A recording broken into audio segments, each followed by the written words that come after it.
ট্রাম্পের সঙ্গে দেখা করতে ওয়াশিংটন যাচ্ছেন সৌদি যুবরাজ। সৌদি আরবের যুবরাজ মোহাম্মদ বিন সালমান আগামী মাসে ওয়াশিংটন সফরে গিয়ে মার্কিন প্রেসিডেন্ট ডোনাল্ড ট্রাম্পের সঙ্গে বৈঠক করবেন। সরকারের ঘনিষ্ঠ একটি সূত্র মঙ্গলবার এএফপিকে এ তথ্য জানিয়েছে। পরিচয় প্রকাশে অনিচ্ছুক এই সূত্রটি জানিয়েছে, যুবরাজ মোহাম্মদ বিন সালমান আগামী 17 নভেম্বর ওয়াশিংটনে পৌঁছাবেন এবং তার পরদিন ট্রাম্পের সঙ্গে আলোচনা করবেন।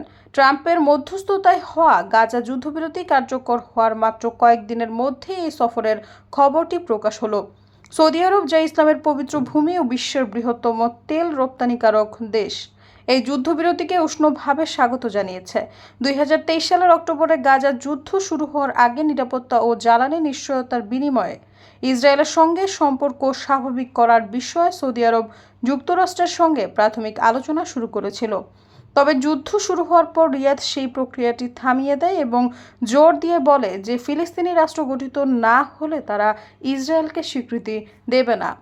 সৈয়দ ফারিয়া, সমযোগ।